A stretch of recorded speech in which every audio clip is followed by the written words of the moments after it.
All right, we're here with the God King, a story in the days of King Hezekiah, chapter 24. It's called A Man with the Scar. "Get up," said Taharka. The man rose to his feet, but still shielded his eyes. "Take your hands away from your face," said Taharka. "Who do you think I am?" "I know who you are, great God," said the man. "Ammon, forgive me, I have seen your face many times. It was necessary." "Then," said Taharka impatiently, "if you are still able to see me, what are you afraid of? Let me look at you." The man removed his hands and raised his head. In the light of the moon, Taharka could see the scar just above the left eye. It was the same man, the man in the street, the man on the Delta border who had raised his hand in farewell. "So," said Taharka, "you have seen my face many times. It was necessary, of course. An assassin must be sure he has the right man." The point of the sword was still at the man's chest. "I'm not an assassin," the man protested. He stopped. "A what?" said Taharka, glancing at the coiled rope. "A cat burglar?" A cat burglar. Shepnuset, far away on the roof of the other great house in Thebes. He says he was a cat burglar. "Who are you? What's your name?" "I am Kephmos," said the man, adding proudly, "Kephmos the cat. I guard the Holy of Holies in the Temple of Thebes. That is," he added, "I did." "Come," said Taharka. He prodded the man toward the entryway and, following, sheathed his sword. "Sit," he said, as they entered the chamber. The lamp was burning. He had brought some dates from the table of the king. "Eat if you're hungry," he said. He was, and as he helped himself to the fruit, Taharka settled himself on the cushions. "Why," he said, "you've been following me all along? In Thebes, to the Delta, across the desert?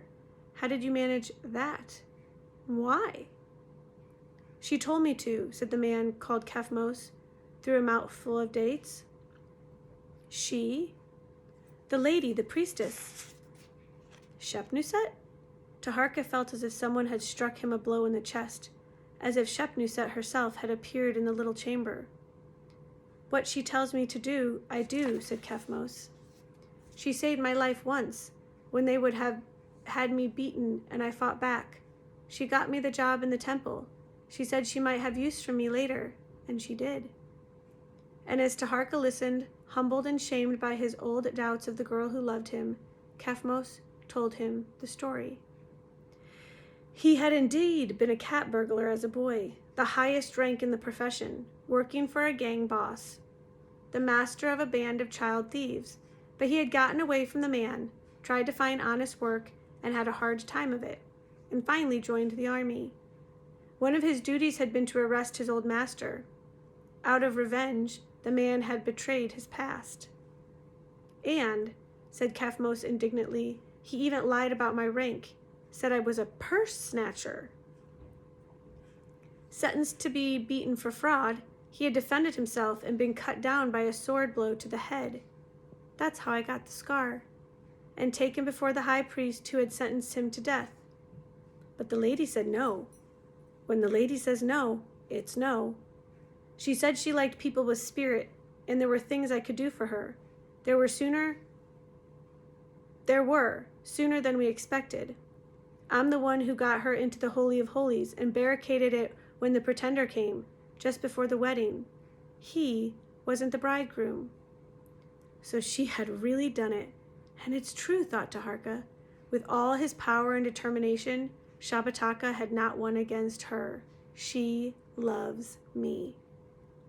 "When you left the great house," said Kephmos, "she told me to follow you, wherever you went. If you got into trouble, I was to get you out of it. You'll know what to do," she said, "but it seems, great God, that you're not so bad after all at taking care of yourself." With a little help from my friends and perhaps a god or two, thought Taharka.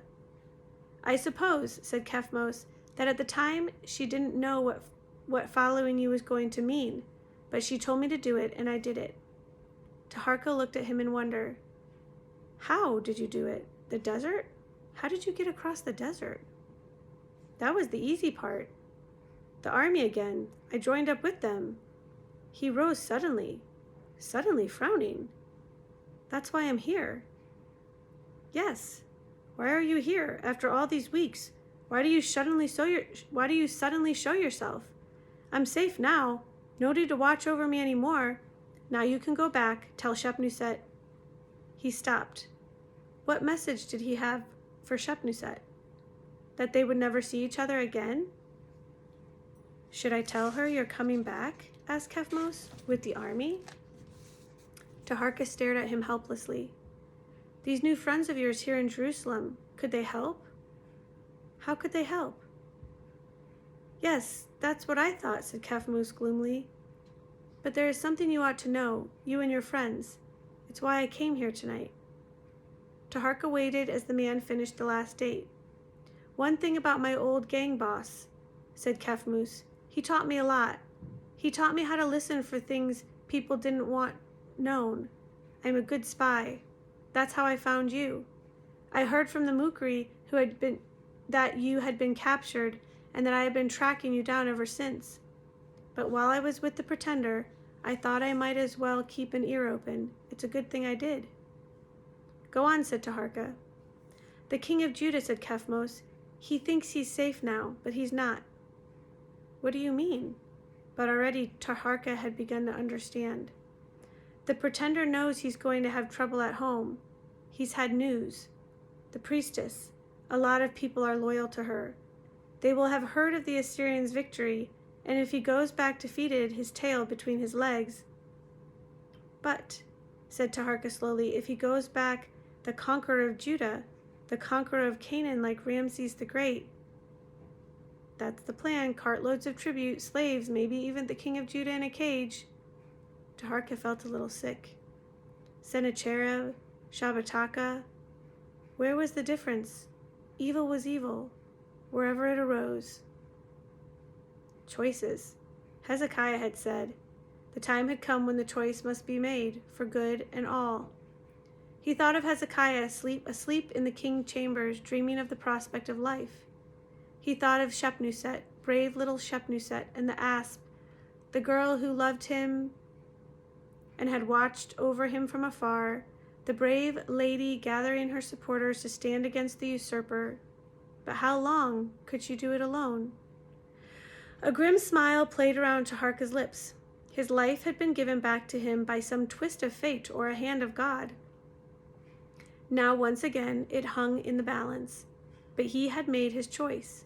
He would do his part and let the gods decide. So, said Hezekiah, you will go to the army. We of Judah thank you. But will it work?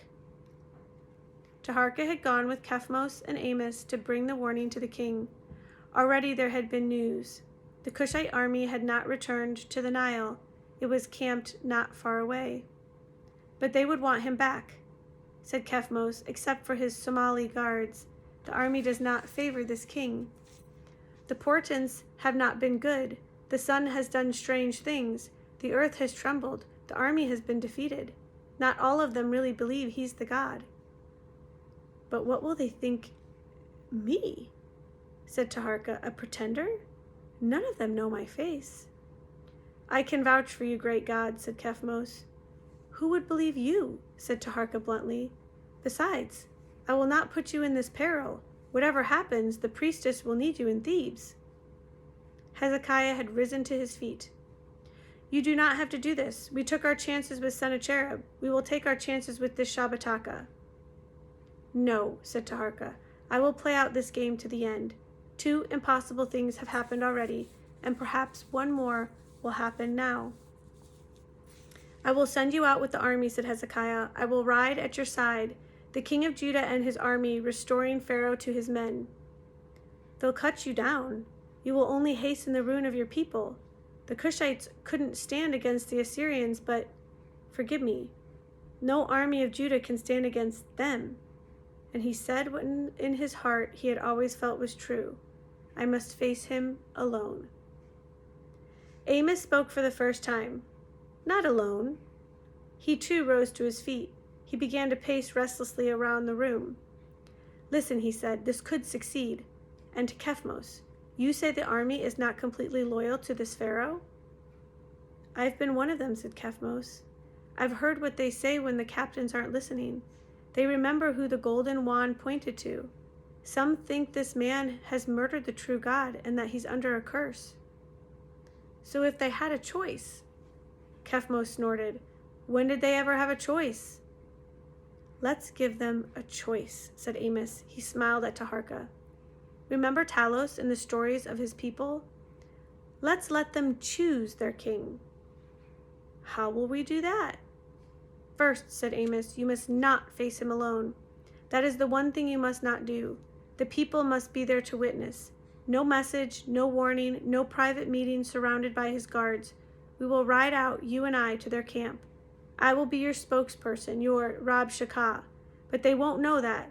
You will not ride out as a king, no royal robe, nothing to draw attention at first. A herald will announce us, an ambassador from the king of Judah, with a message for King Pharaoh of Egypt. Now, what do you suppose they will think this message is? An offer, said Hezekiah, an offer of tribute, a bribe to make them turn around and go home? Exactly, said Amos. Never fear, they'll let us in, and then... Amos stopped. He didn't know. And then, he said at last, what will happen, will happen. You know, said Taharka, that you're going to your death. What choice do I have? What choice do any of us have? He added briskly. As for the herald, I know just the man. A voice like a bullhorn, always ready to gamble for high stakes. And that's what we're doing. A gamble for the highest stakes of all. A gamble we have to take. When will you go? Said Hezekiah at last. We must be quick, said Amos. Taharka smiled as once again, perhaps for the last time, he repeated the old refrain, there is no time. And on the following morning they stood together in the chariot of the ambassador, the driver and herald in the front, and Amos whispered, You said once you were chosen by mistake. We in Judah believe that our God does not make mistakes. Let's find out. And that is chapter 24 of the God King in the days of King Hezekiah.